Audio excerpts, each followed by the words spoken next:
Standard 4 Part 2 Story Kind Kondiba. Once the king was riding through a village. He saw Kondiba. Kondiba was digging a hole. Good morning, Kondiba. Good morning, O king. What are you doing? I am planting a tree. What tree is this? It's a mango tree. When will it bear fruit? After many years. Kondiba, you look so old. What use is this tree to you then? O king, I am not planting this tree for myself. I am planting it for others.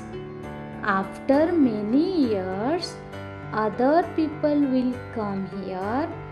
They will sit in the shade of this tree. They will get the mangoes.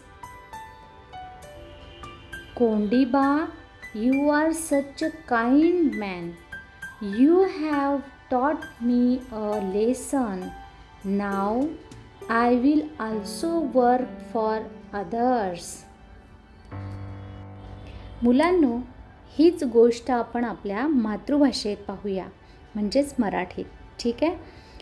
Once the king was riding through a village.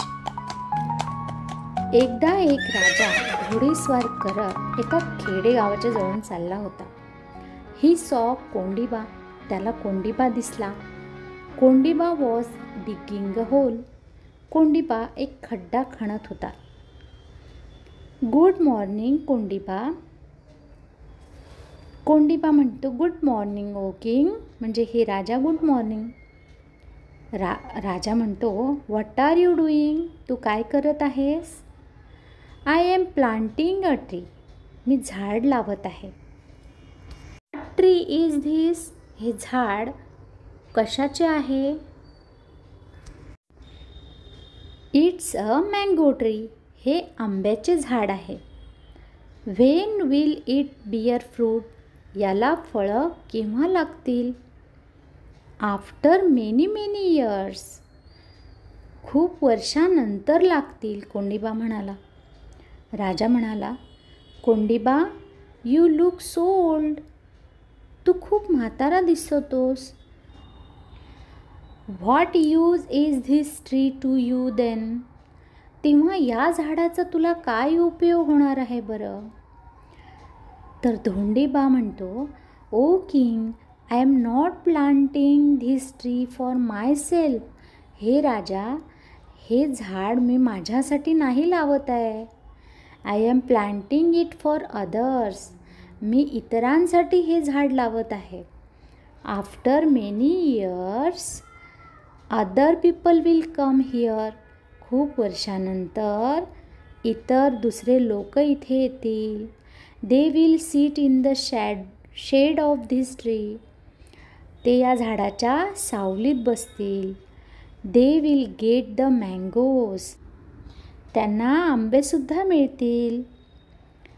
त्यावर राजा म्हणाला Kondiba, you are such a kind man. Kondiba, तू खूप दयाळू माणूस आहेस. You have taught me a lesson. तू मला आज एक धडा शिकवलास.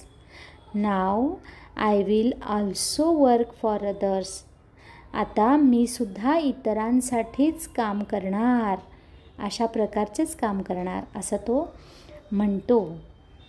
तर अशा प्रकारे ही खूप सुंदर अशी गोष्ट आहे. परोपकार करावे असं या गोष्टीद्वारे आपल्याला कळतं.